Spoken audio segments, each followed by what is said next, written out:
going to be, thank you. We are recording this session, and you'll learn a little bit more about what the students are going to experience and some of the things that they're learning and how you can best support them as their support system. So I'm going to share my screen and pull up our presentation here, and we will go ahead and get started.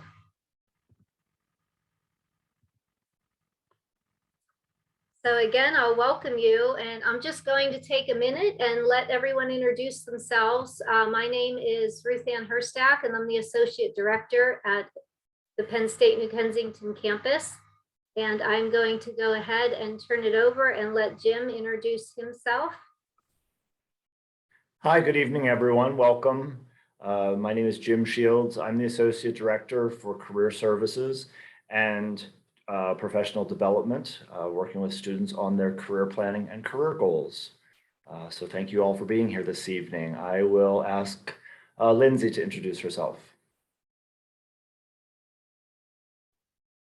Hi, everyone. I am Lindsay Doan. I am the Learning Center Coordinator and Disability Specialist at New Kensington. And we have Evan here. Hello, everyone. My name is Evan Diddy. I am the Assistant Director for Student Affairs at the New Kensington campus.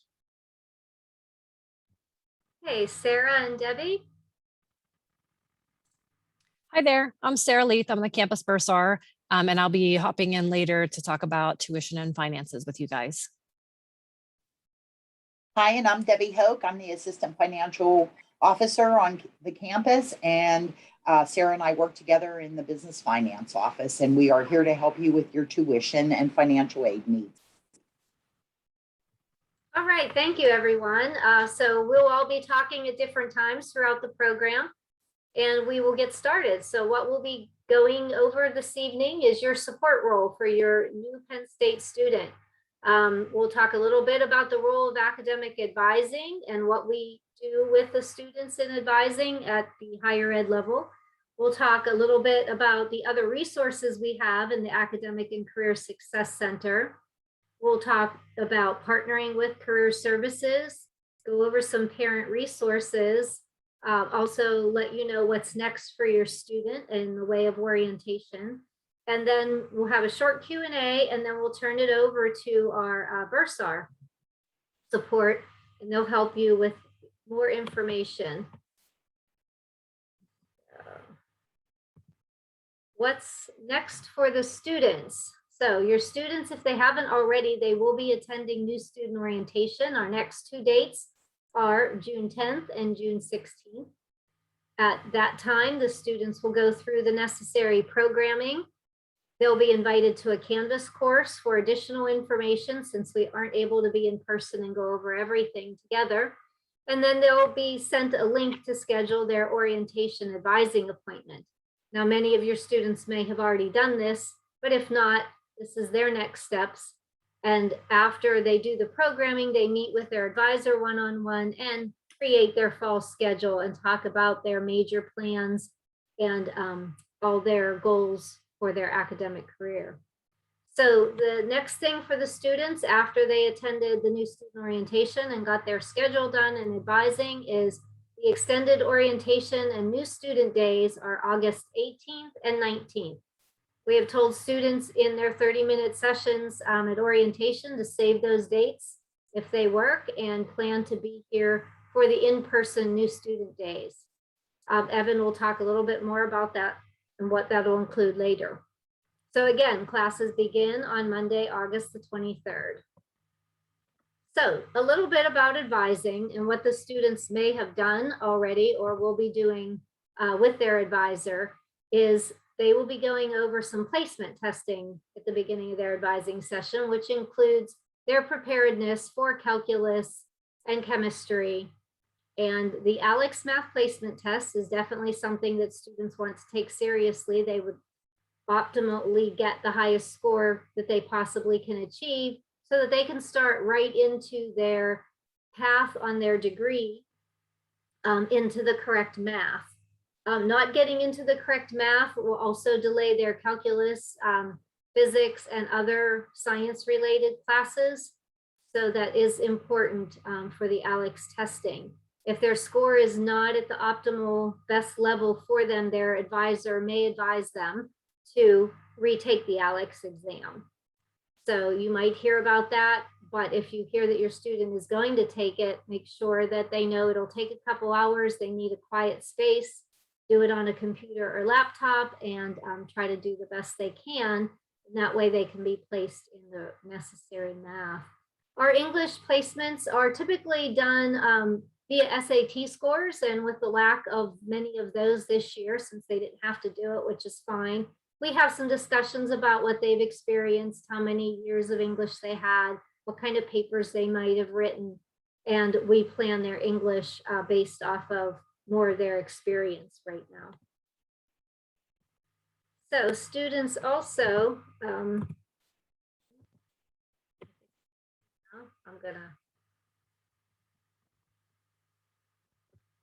sorry.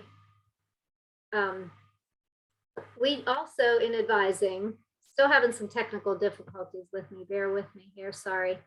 What is a major? So we talk to students, and I often jokingly ask students, okay, since you graduated, how many times have you heard someone say, oh, are you going to college? And they will say yes. And then the next question is always, so what are you going to major in?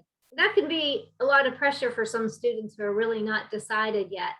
And I tell students, really, it's okay to not be decided. It's okay to come in and not be sure. You don't really know what you don't know. You don't know how many majors Penn State has with all the options, over 270 majors.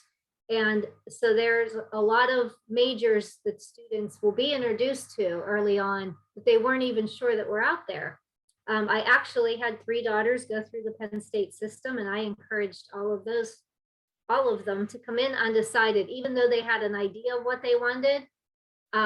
It's good to explore and learn new things and figure out, is that what I really want to do? So all students come into Penn State as pre-majors anyway. So even though they think they're quote unquote in a major, they're just in the pre-major, which gives them flexibility to still change their mind within that college or outside that college that they might have been admitted into.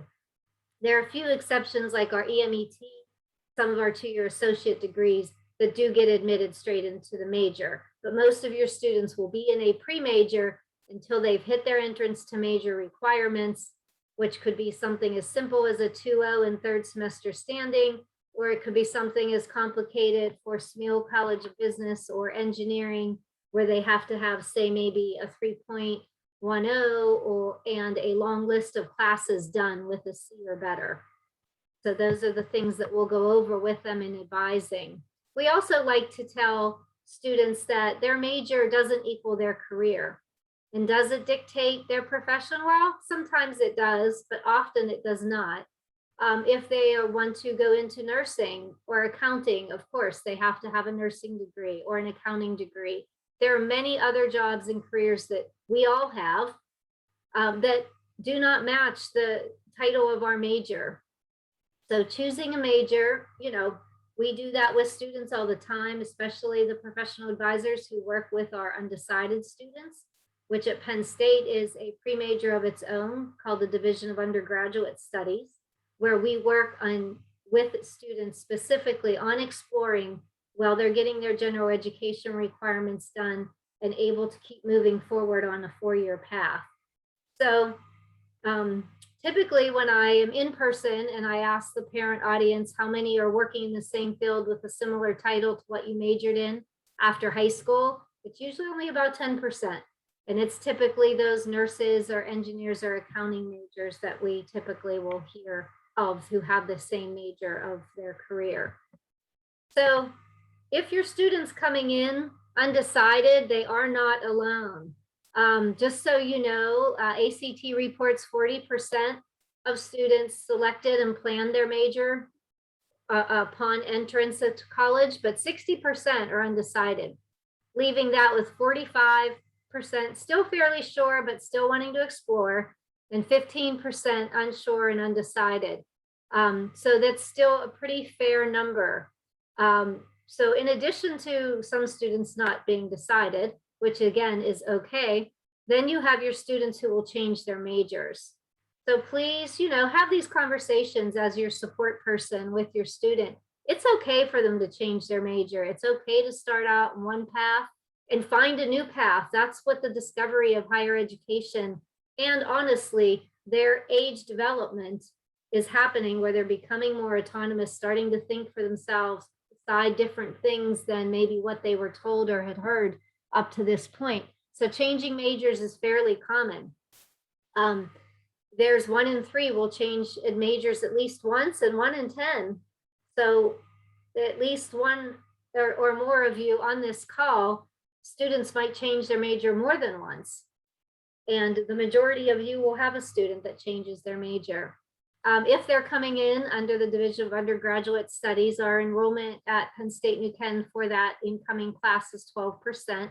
The 2 largest majors or pre-majors on our campus are the pre-engineering majors, our EMET and BET included, and our Division of Undergraduate Studies. So they're always our 2 largest incoming classes, believe it or not. So they're in good company. Penn State, New Kensington, if they decide to stay with us, we have 10 bachelor degree programs with a couple options involved in those. And we also have 4 associate degree programs. So we often find that students who might have had a goal to finish at another campus, get very involved on campus, enjoy it, and decide to stay and finish a major that we have on campus. Some even start out knowing that they're going to do that as well. So we have a good mix on campus.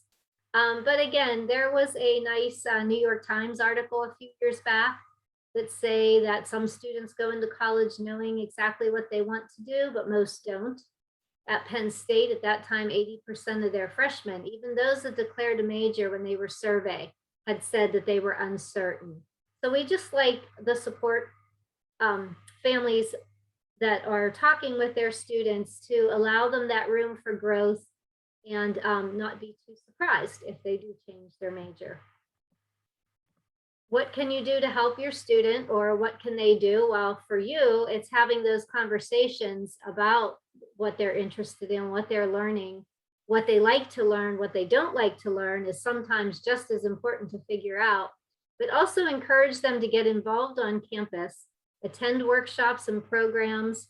We have programming on growth mindset and getting to your core desires, US exploring student information and workshops and career exploration events that Jim will talk about later.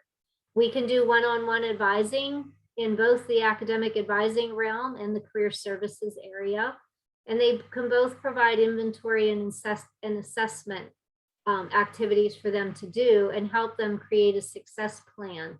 I've had students where part of their success plan is to go and talk to different faculty members in different majors to get different perspectives on the things that they're interested in.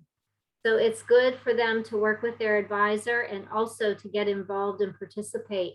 Jim will talk a little bit later about the importance of, getting involved in leadership roles and also getting out of school work experience or internships and how that can also help them figure out what they'd like to major in.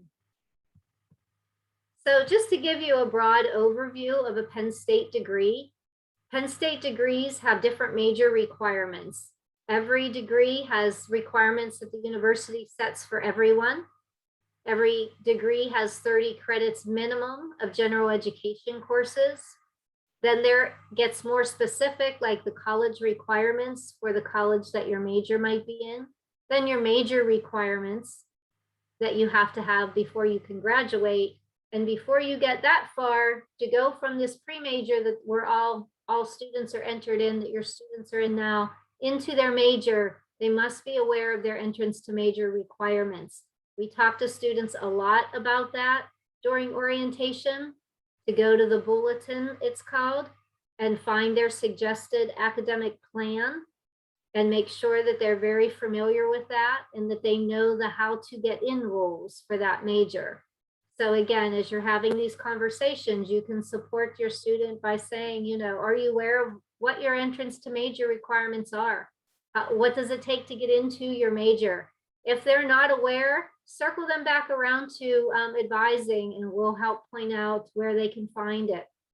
But make sure that they do work with an advisor while they're at Penn State.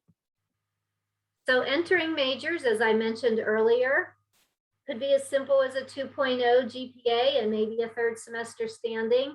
And then there are majors that have very, very specific entrance to major requirements that require enrollment controls and single point of entrance, we call it, where there's a credit window. For example, engineering and Smale College of Business, all of their degrees and some in other colleges will require them to have a 3.0 or higher specific coursework done. And that coursework has to be done between like 29 and 55 credits. And that's when they would declare their major. Penn State is very competitive for some of these majors. If the students do not meet the entrance to major requirements, they'll have to come up with another path or another plan. University Park is, like I said, very competitive, and they are on the same playing field as everybody, even though they're coming from another campus. So again, the importance of their advisor comes into play. If they're going into a major in the arts, there's talent review deadlines and such, which you would have already have known about.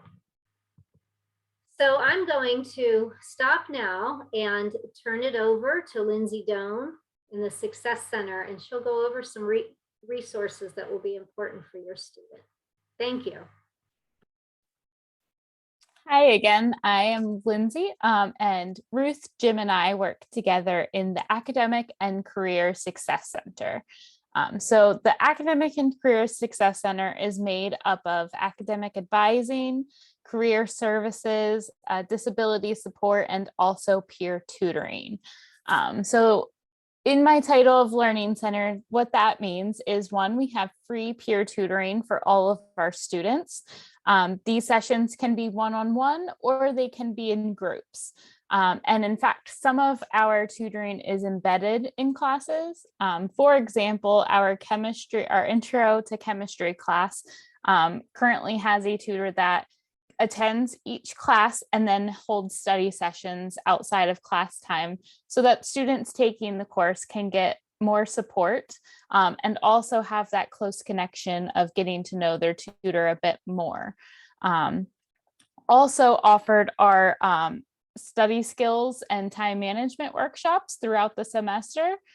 So students will see those on our website, in the student life newsletter that Evan sends out weekly to students, as well as on the Success Center social media page. So those are all places that students can find information about those workshops as well as our services. And then Ruth talked a bit about the academic advising process. So these are a lot of times one-on-one advising appointments that students schedule ahead of time, but there are also opportunities for students to drop in on Wednesdays in the semester. We have quick question advising where students can come down and get a quick question answered. And then Jim will speak a bit more after me on his services that he offers with career services. But what that is one-on-one sessions, again, by appointment. And these can include like resume reviews, practicing for an interview, preparation for a career fair, and more. Lastly, I want to speak a bit about our disability support services. Could you go to the next slide, please? Thank you. So I am going to drop the link into the chat so that you could click on it and save for the future. I oversee learning disability support, and our campus nurse, Stella Milbourne, handles physical and mental disabilities. And you can find our information on our New Kensington website. And this also details the process of registering for services. So if your student had a 504 plan or an IEP in high school, this is something you should encourage them to do. The major difference between high school and college is that in high school, the teachers are proactive and are supposed to make sure that students get the support they need, and they are seeking the students out. Where in college, it is up to the student to self-identify with us and go through the process of registering for services. We don't know who all has a disability on campus, and we can't just go around making sure that they get registered. They really have to talk to us, and they can contact us by our email. All the information is on the website. Another key thing I would like to point out is the documentation guidelines. It's important to follow that information that is listed there because we need some pretty thorough documentation. An IEP or a 504 plan from your high school is something that we can start with, but that is not the only documentation that should be provided. Some documentation would be verification forms or doctor's diagnosis and their recommendations for accommodations. Some standard accommodations that are common is the quiet, separate testing room space, as well as the additional time for any tests or quizzes, alternative text, and note-taking support. But again, if you have any questions, feel free to contact me and encourage your students to be in touch with us. Thank you. Thanks, Lindsay. So Ruth, okay, thank you. So as Lindsay and Ruth have both mentioned, we work together in the Success Center, and I am the representative for Career Services. We know that for all of your students, and particularly for all of you as parents, part of the investment of going to college, the importance of going to Penn State University and getting a college education is based on career goals. The idea that further education is going to produce a good job and a good career path. And so Penn State does have career services available for all students. And I'm I'm here in the Success Center. We like to think of the Success Center as, success academically, then produces and builds success towards your career. So it's a top goal of parents and students to be active in career services, and research nationally shows that the more students get involved in thinking about their academics and thinking especially about their careers, the more likely they are to succeed. So we encourage you as support for your student to have them reach out for help and seek assistance with their career goals and their academic goals. So this is an overview of the services we provide through Career Services. I work very closely with Ruth as an advisor. Again, back to that idea that a career is not the same as a major. And so sometimes, part of my work with students can be exploring careers and looking at career paths and what not only what majors might suit them, but oftentimes the question is, what can I do with this major? What kinds of career paths lead out of this major? Of course, helping students searching for their internships and jobs, those types of experiences that are going to help them build a background and build a foundation and understanding of the careers that they're getting into. Always terrific to do an internship or a part-time job to gain some experience. An important part of Penn State experience is interacting with alumni. So we have networking events, we have assistance and skill building to helping students learn how to make contacts and how to interact with professionals in their field, many of whom are alumni. So along that line is professional skills are important, and understanding how to make a professional presentation and make positive impressions to people who are going to be your colleagues someday or maybe hiring you someday And many of our students, as coming out of high school, need to learn more about that and need to gain some more insight in how to prove their ability to interact professionally. And so we have different programs and experiences and workshops to help them with that. And then, of course, many of our students come for help with resumes, with understanding job search correspondence, whether it's cover letters or online applications, or how to send an email that's professional, and of course, interview skills. Again, it's always, you can get the interview, but you have to pass the interview to get the job. So we have lots of different ways that we support and assist your students in building their skills along these lines. So some of those things, some more specifics, exploring and planning. Here are a few of the resources, just a few of them that I use frequently with our students. The one I want to point out here is myplan.com. That is a website that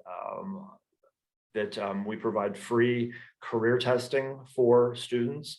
It's a great site for career information, but then we pay for, and there's a code, so don't go to myplan.com and encourage your student to do this without seeing me first, but we have a code that allows them to take career testing and do that for free. And then I will sit down with them and do a professional interpretation as a part of learning about what career paths and what options are out there for them.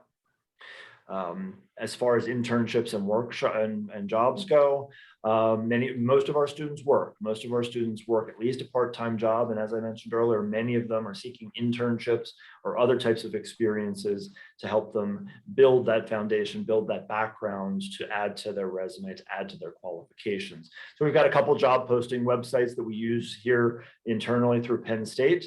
The Workbench is a local, homegrown resource that we provide out of career services here at the campus, where local employers, whether it's a job or an internship posting or a part-time job or another type of an event coming up, we post it on the Workbench.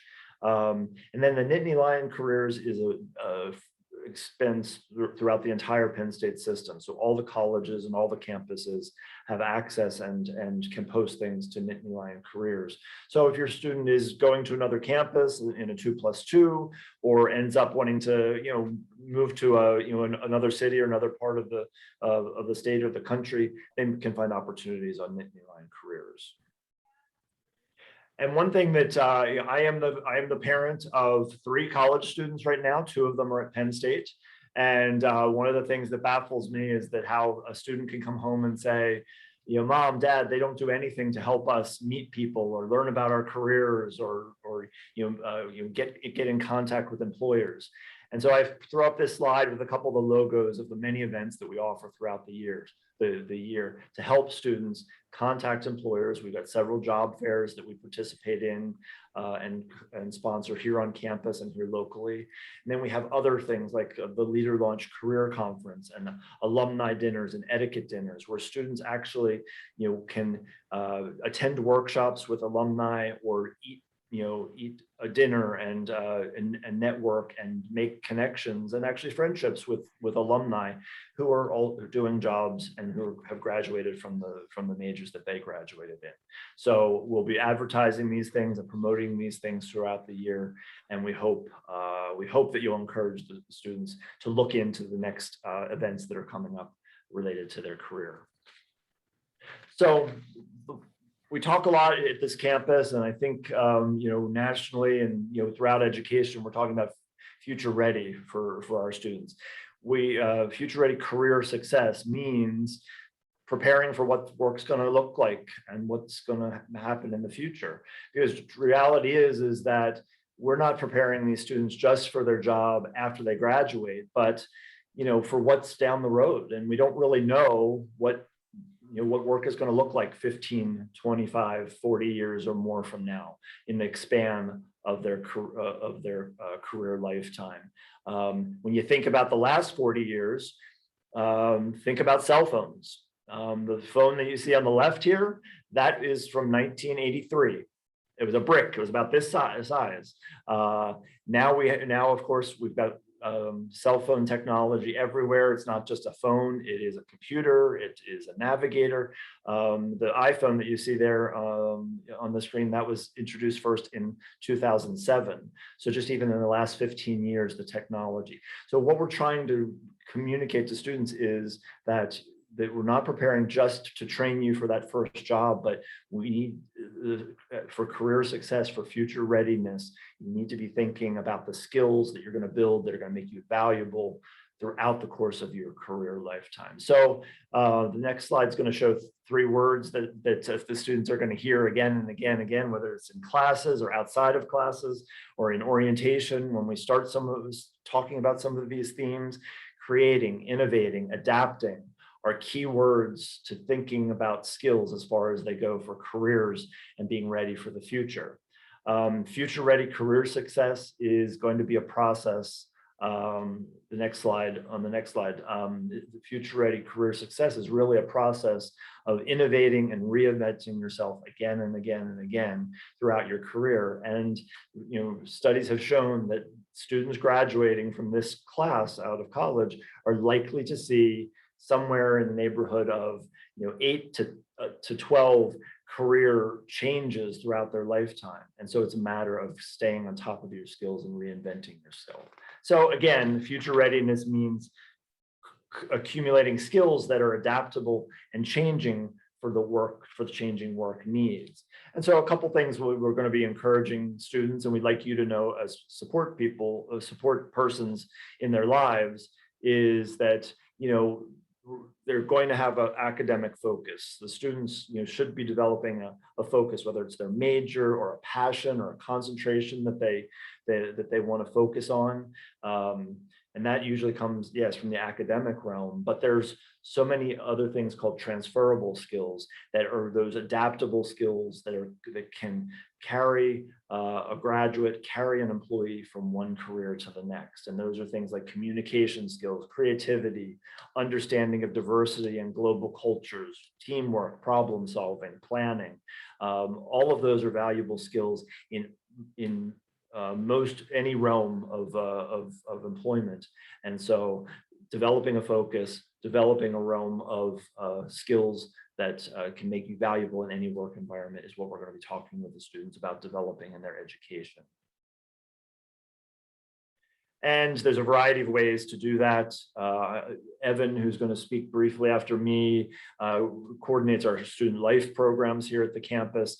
And so there's many different ways that students can accumulate these skills, whether it's through their coursework in general education or internships or jobs, as I've already spoken about, but other things like traveling and studying abroad in other countries or study away in other parts of this country, student organizations and sports and leadership, networking with alumni, as I've talked about already, and then getting into the world of ideas through research and entrepreneurship and innovation contests and competitions. So we're going to be encouraging them to be pursuing all different kinds of opportunities to build skills along with their academic foundation.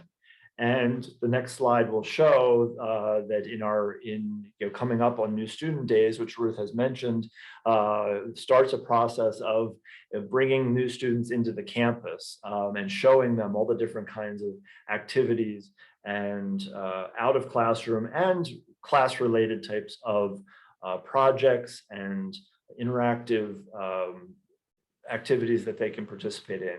Traveling, fun, activities in Pittsburgh, sporting events, all are part of the Penn State experience. And they're more than just having fun, although they are having fun, there's also skill building opportunities for the students. So I want to turn it over to Evan now for a little bit about what's next and for you as parents and families, and also for the orientation process. Thanks, Jim. And yes, as Jim said, so I'm Evan. Once again, I am the Assistant Director and Student Life Coordinator. But what I'm here today to talk about is the kind of the support for you all as parents and families of Penn Staters, right? Because we know just like your students going through a transition, you all are as well. And we want to be here to help support you all through that transition and help to answer questions you might have or help you as you help your student to navigate through this major life change that comes with them going to college. And so I'll drop a link in the chat to a quick website that we just developed with some information for you all as parents and families. And this will go out with the email with the recording as well. So if you're on your phone right now and you're like, I don't know how to get to the chat, don't worry about it. We will get that link to you.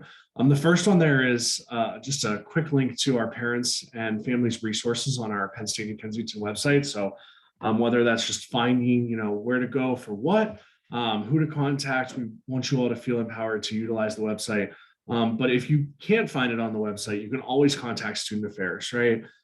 So the incoming director of Student Affairs will be your main point of contact, and then they can help to, make sure that you get to the right place, whether that's, talking to somebody about registration or paying your bill, or you just have questions about, how your student might be able to get involved, or you want to help them get involved. We in Student Affairs are here to help support you in those ventures. Part of that support comes in a family guide that we print and will mail to you sometime here soon. We're currently finalizing that, just got to get it off to the printer, and then it'll be in the mail and on its way to you. That family guide has helpful information so that if your student comes home and they're like, I'm really struggling in this class and I don't know what to do, you can pick it up and right there's information on tutoring, and there's the phone number for them to call Lindsay. Or, you can say, oh, well, you can go to the Success Center. Have you been there yet? Right. So the family guide is just a quick resource for you as parents and families to help your student. Talked briefly about new student days. Ruth did and Jim did.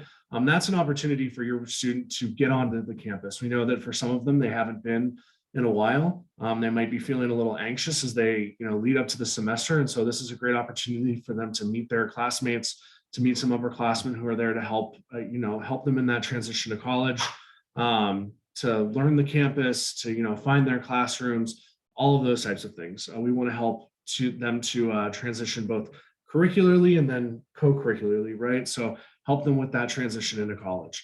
And then the last thing for you all is to put that date on your calendar. Make sure you and your student both know that classes begin on August 23rd.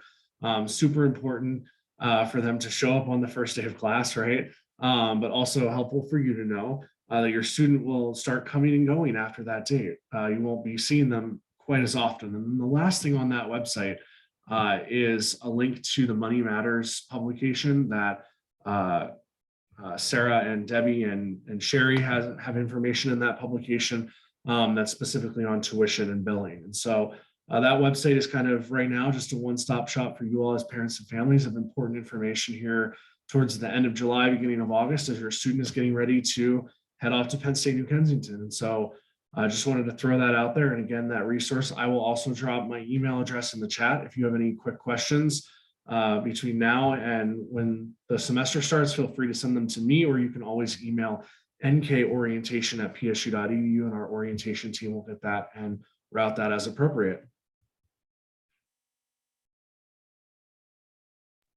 Okay, thank you, Lindsay, Jim, and Evan, for filling the parents and families in on all of the wonderful things that are going to be there for their students to succeed this fall.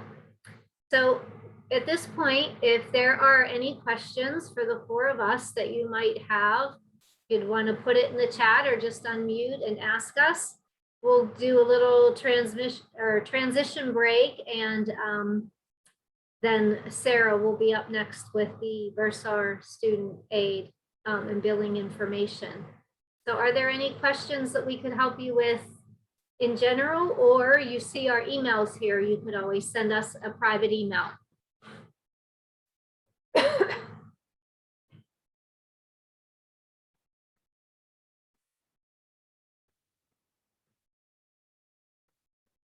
Okay, I don't see, I'm looking in the chat, I don't see any questions in the chat or have anything here. So I will go ahead and turn it over to Sarah, and I will stop sharing my screen, and she'll be able to share her screen with all of you and get you moving on to the ending of our program. Thank you again for joining us today, and take it away, Sarah.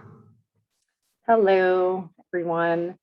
So my name is Sarah Leith. I'm the campus bursar. My position includes helping students and families with tuition payments and tuition related questions. Debbie Hoke is our assistant financial officer, and we work closely with financial aid and the campus registrar to assist students in getting their tuition bills paid.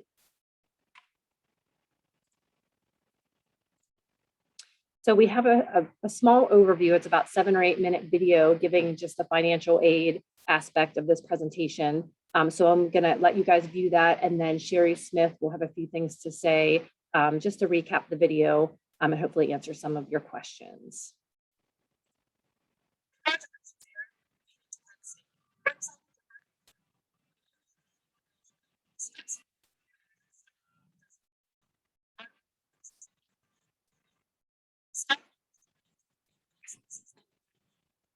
It's not, Sarah, we're not hearing we're the not sound. hearing it. Okay, hang on a second. All right.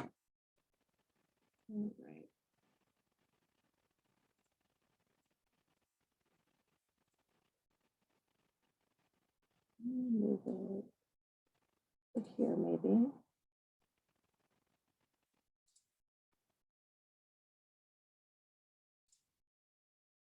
Okay, let's try it again.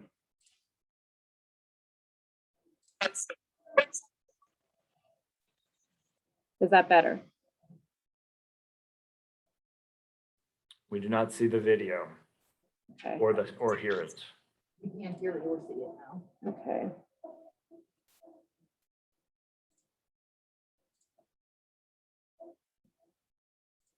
So I'll go to slide 3.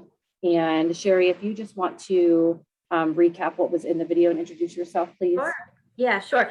So this will recap the video, which is nice. And you can look that video up if you type in student aid for new students at PSU, and it's a YouTube video that you can watch. But this the financial aid information bullet points here, make sure 2021 2022 FAFSA is filled out for the school year.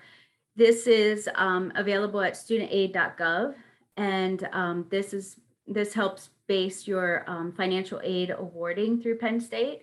So you need to have that filled out. You can find that financial aid awarding, or as it says here, the financial aid letter in LionPath. Your student will be able to look that up in LionPath under My Finances, and then click on financial aid, and you'll be able to see what awarding comes through. That will list scholarships as well as any federal loans or grants that are offered. Next is comply to all holds and to-do list items in LionPath. So LionPath has 2 parts where students will need to take care of information and to-do list items. So if there is anything dealing with financial aid, maybe verification is needed for the FAFSA, it will be listed under your to-do list items, and those need to be completed. Sign the master promissory note and complete loan entrance counseling are 2 to-do list items that will show up after you have accepted any private loans through LionPath. And those will need to be completed for the money to be dispersed to pay the bill. The verification also is listed here that you need to complete that in order for your financial aid to be dispersed to pay the bill. You can accept the federal and private loans in LionPath. So even if you go elsewhere and get a loan, it will show up in LionPath, and it still needs to be accepted by the student.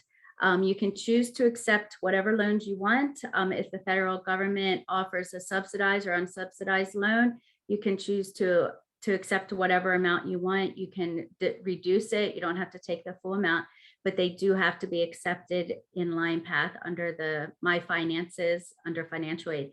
You have to accept it in order for that money to disperse. You will not have to accept loans. You will not, grants, and you will not have to accept any scholarships. Those automatically disperse. Always check your Penn State email and communication center in Lion Path. This is a big one that we tell parents to tell the kids, the students, sorry, they're now young adults.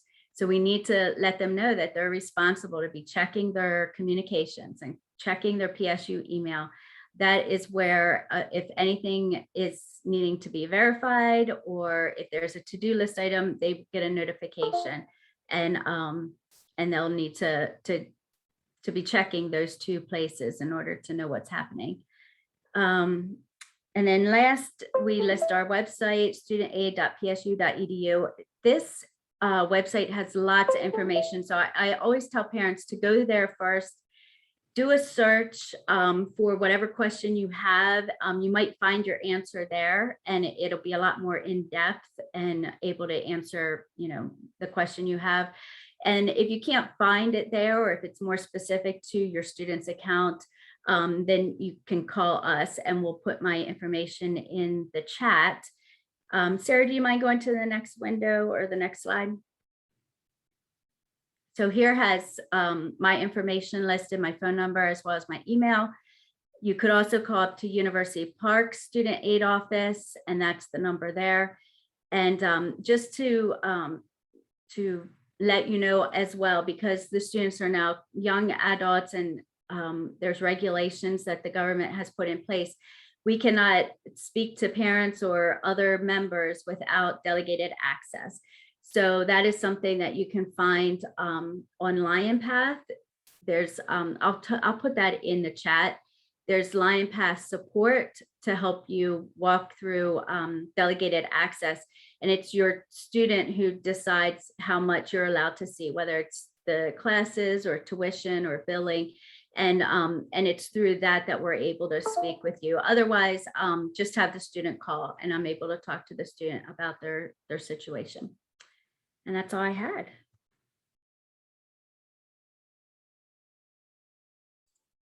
All right, thank you, Sherry. And again, I'm really sorry. Ideally, we'd be in person. We wouldn't be dealing with technical issues, but here we are. So Sherry has graciously stepped in to be our interim financial aid coordinator. So thank you, Sherry, for that. And she's happy to answer any of your questions, as Debbie and I are as well. So we will move on, moving right along here. So billing and tuition.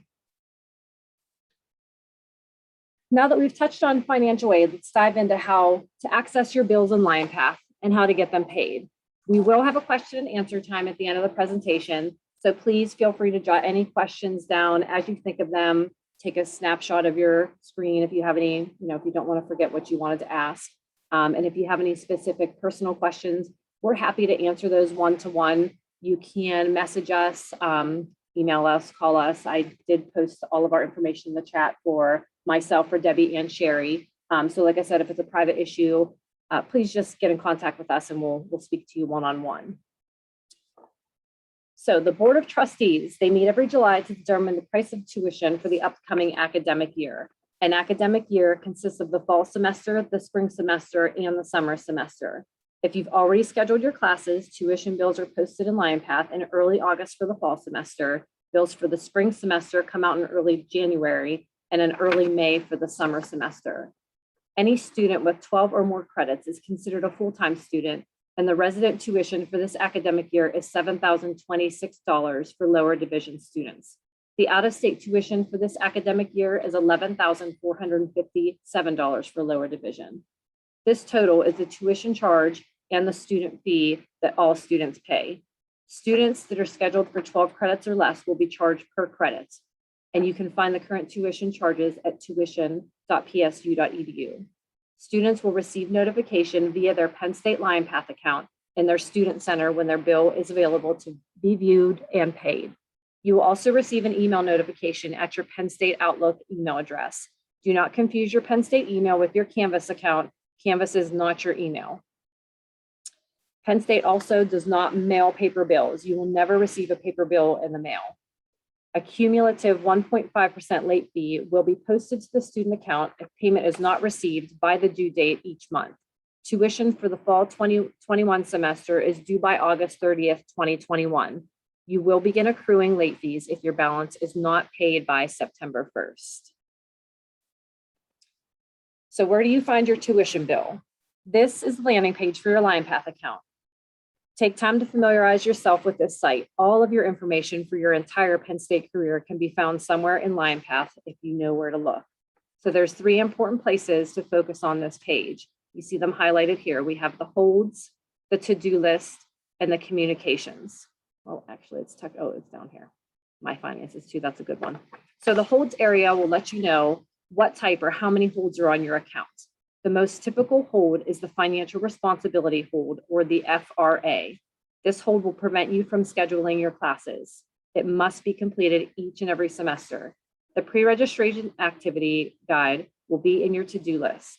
Another common type of a hold would be the Bursar account delinquent hold, which means your bill needs paid. There are several other types of holds that can be placed on your account. The to-do list is the area that tells you how to complete the items that need your attention.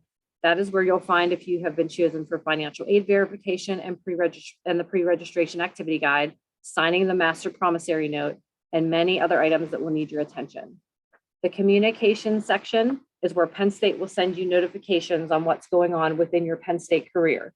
These notifications can be about financial aid, holds, late tuition payments, choosing a major, academic warnings, changes to your financial aid, and numerous other things. These notifications never go away and you cannot delete them. The finance office is able to see if you read your communications. So if you want to, call us and ask us, we're going to look there first to see if you've taken a look in your communication center to verify whether or not you did receive the communication about your account. Again, there are several other pieces of information on the landing page. Please take time to familiarize yourself with it. The link to find your tuition bill will be found on this page by clicking that My Finances up here in the right-hand corner. Where do I find my tuition bill? After clicking that My Finances up in the right-hand corner, you'll go to a very important page with 3 different links. The first is Manage My Account / Make a Payment. If you click this link, it will take you to your tuition bill and other important financial topics that we'll discuss in more detail. The second is the tuition due dates, which will let you know when tuition is due. And lastly, permission to use federal aid. This link allows the university to use your federal aid to pay for other university charges after the tuition bill has been satisfied. Not granting this permission may lead to a balance left on the bill even after a refund has been granted to you or if you have paid the bill. Once permission has been granted, you will not need to complete this step again. So please make sure you review those 3 links. After clicking Manage My Account, Make a Payment, your Penn State account dashboard will appear. Please note the preferred browsers for this site are Firefox and Chrome. This page is set up with 9 links on the left-hand side of your page for convenience. The overview page, which is what we're looking at here, primarily lets you know if there is a balance due on your tuition account. The balance is also highlighted in the top right-hand corner of the screen over here. The overview page is also where you can sign up for direct deposit of refunds. If you have enough financial aid, loans, grants, scholarships to cover all of your tuition costs, you will receive a refund. It's strongly suggested that you sign up for the direct deposit to receive the refund in a timely manner. Otherwise, your check will be mailed, and this can take up to 3 weeks to receive after the semester has started. After clicking Sign Up, you will be directed to the site where it will ask you to agree to the student refund policy and ask for the account number and routing number of where you would like the funds deposited. So be sure to check for accuracy when supplying your numbers. The activity details link will allow you to view payments and charges that have been applied to your account and give you the projected account balance, including the most current known available financial aid.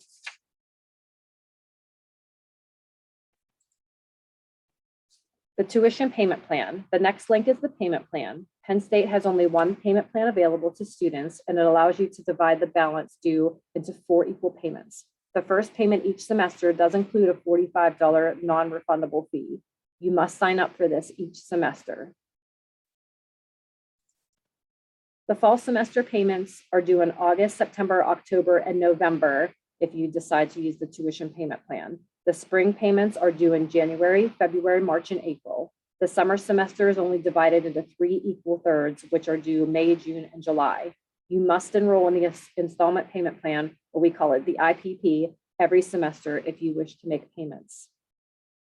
The plan will ask for a credit card or bank account to automatically withdraw the funds each month. Once you choose your payment method, it's strongly suggested that you don't change it once it's been set up during the semester. If it is necessary to change it, please wait until a payment has been made. Any changes to the form of payment too close to when the payment is going to happen usually causes issues. And in order to take advantage of the 4 monthly payments, you must enroll in the payment plan before the actual tuition bill due dates. Otherwise, you'll have to pay the first and second payments plus that $45. For example, the fall 2021 due date is August 30th. So you must enroll in the plan before that so that you can get the 4 equal payments. Non-compliance with the installment payment plan, non-payment, return payments, etc., will result in removal from the installment payment plan, which will restrict the ability to continue to enroll in the plan for future semesters as well. The installment payment plan payments amounts will be adjusted accordingly if changes are made to the financial aid or the semester class schedule if you add or drop. It will result in an increase or decrease, and it does it automatically. You do not make adjustments. It'll do it all on its own. Okay, make a payment. This is where you go to make a payment. The fall tuition bill is due by August 30th. The spring bill is usually due by January 22nd. Late fees of 1.5% are accrued at the beginning of each month following the bill due dates. Online tuition payments can be made through the student's LionPath account by clicking Make a Payment.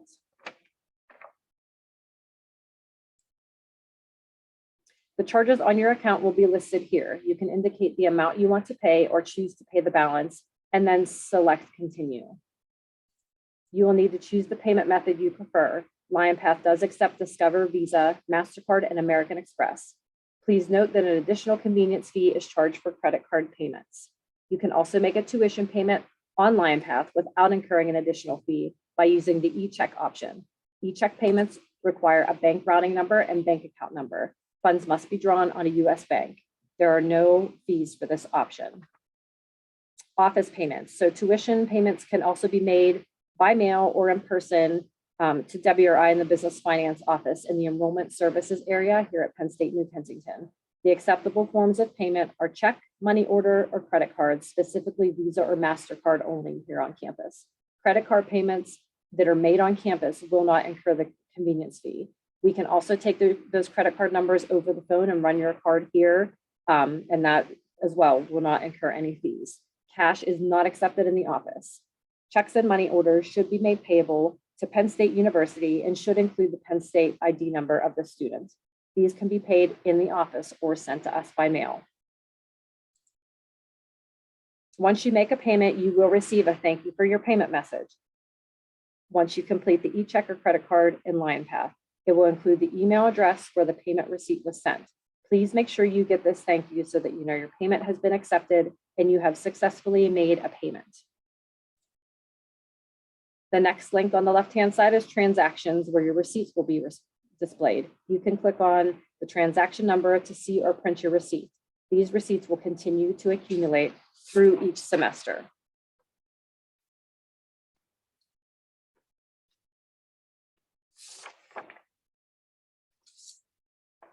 Okay, your statements. The next link on the left side is statements. These are monthly statements of your tuition bill. The bills are displayed in a PDF format and can be viewed and printed. These statements show your current bill plus all prior monthly bills.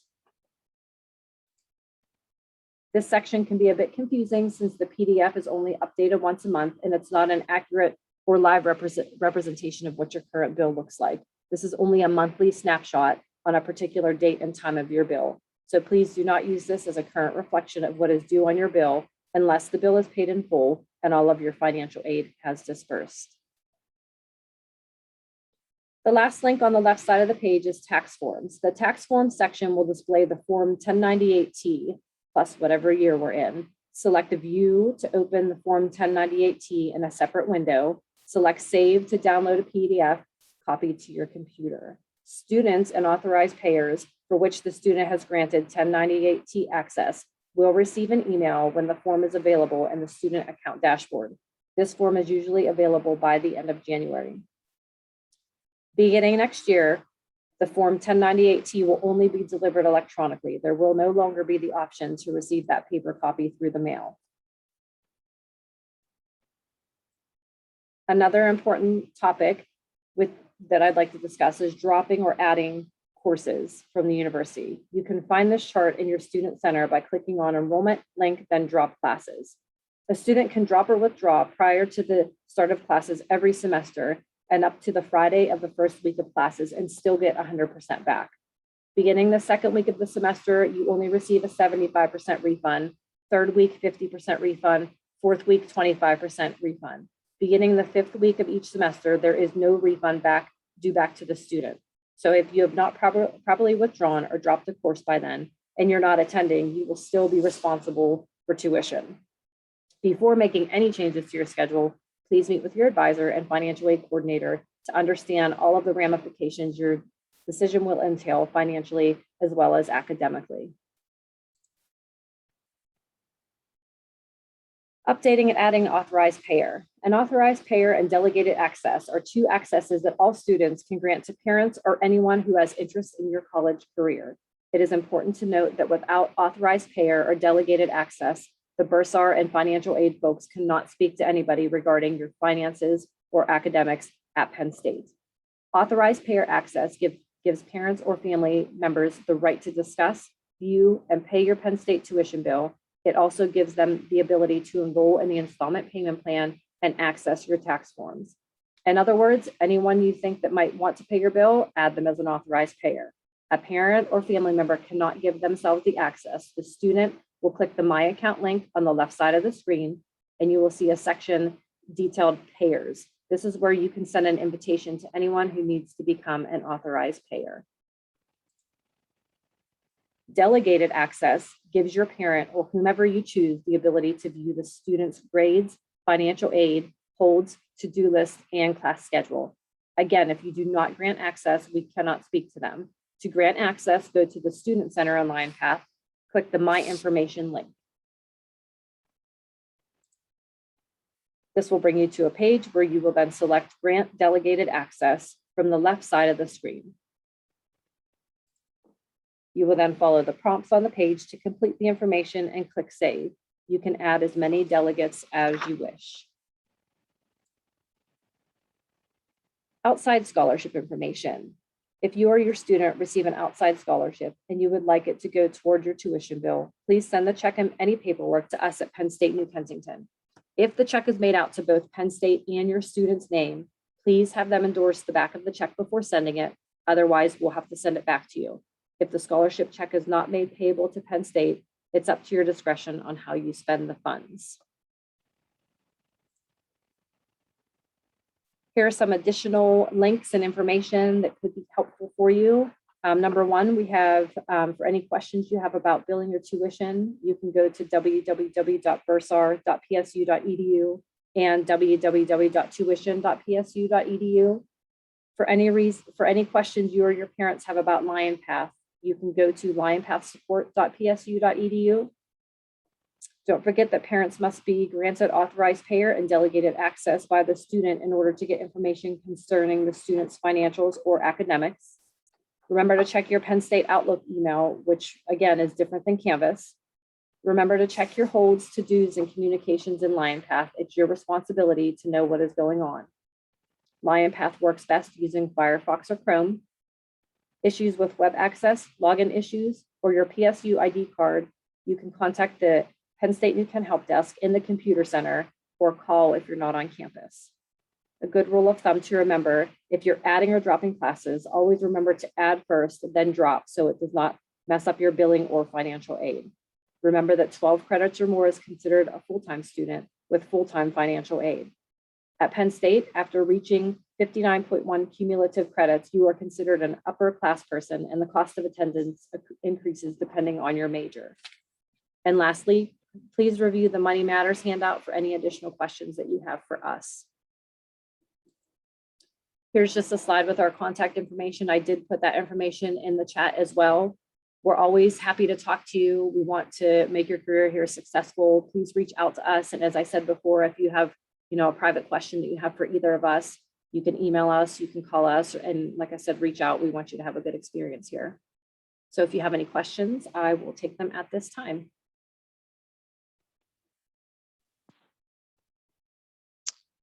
I do have a question. Yes. Hi, this is Kristen Springer. Do you need to establish an account for the tuition if you're using financial aid? So do we establish an actual bank account for the financial aid, and then the financial aid gets distributed into the bank account and then it gets paid that way? Or how does that work? So your financial, I'm sorry, go ahead. Everything will be in line path for you. So you will see financial aid. It will give you an estimate of what you may be getting as financial aid. You don't have to have a separate account. Everything will be in line path. You'll be able to see anticipated aid. If there's an external scholarship that comes in, we will post that to your account. You will be able to see that and the details that go along with that. You should be able to see every transaction. So I think I'm answering your question. Yeah, so that'll go directly towards the bill. Okay, and then what about loans? External loans? Yeah, I was going to say, and Sherry can speak that if she wants, but external loans, you have to accept those. Like we said before, in your to-do list and your communications, like check all of those places to make sure that you're accepting your loans if that's how you choose to pay. And it will show up in line path. Yes, you don't have to have anything separate. So it's not going to like your kid's account for fear that they would spend it in some way. Well, that's when we go to that refund. I spoke briefly on the refund. If you have that access to be able to, look at their finances, you can choose any overage to go to your bank account. Do you know what I mean? Do you remember when we said that you put in your routing and checking? Yes. So if that's what you want to do, then that's something your student has to allow you to have access to. And then any overages and any refunds will go wherever you guys direct them to. It could be their account, but if you want it to go back to your account because you're the payer, then you can do that as well. Okay, very good. Does that answer all your questions? Okay, go ahead. Yeah, and I have one more question. Sure. You indicated 2 emails, a Penn State Outlook email and a Canvas. I don't know what the difference sure. is. Yeah, so your student would probably know more about that. So the Canvas account is more of their academic side of Penn State. LionPath is all of their accounting and financial aid. Some students think that any communication they get from the university is coming directly through Canvas, and they will get communications through Canvas, but anything financial is going to be LionPath, where I showed you that landing page where they can go to all those links on the left-hand side to find out information and see their balance. So Outlook is their email. So we have Office 365 here, and Office 365 is the way we communicate with students through email. So when I say that they're going to get an email communication, that's going to go to their Outlook. And like I said, there will be communications through Canvas, but that wouldn't be something that wouldn't come from us. Do you know what I mean? If finance, anything financial is going to come into your Outlook email. Okay. And then there is the communications in LionPath too. So there are places, to check for communications, but finances are going to be either in LionPath or it's going to come to their Office 365, which is their Outlook email. I see. And it'll basically be directing you to go to your LionPath and fix some things. Right. Yes. And same thing really on the academic side. It'll probably direct you to go to your Canvas and like fix I said, that. Right. If the students can just think academic, Canvas, finance, LionPath, that'd be a good split there. Okay. Very good. Okay. Are you good? Are you sure? I am good. Okay. Any other questions?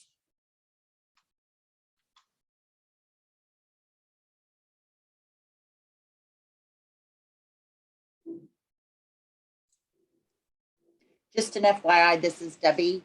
The students, if they have a schedule already, their tuition bill should be able to be viewed in LionPath by August 2nd, which is this coming next week.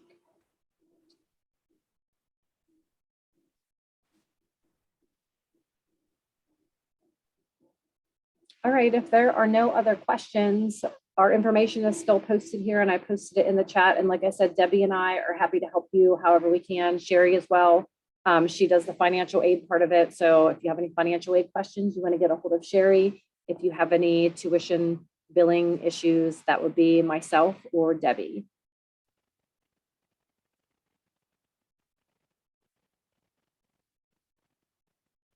All right, I don't see any other questions. I don't see anything popped up in the chat here either. So thank you for listening to us. And like I said, if we can help you in any way, please feel free to reach out to us. And I hope you guys have a great rest of your evening. Thank you. Thanks for joining us.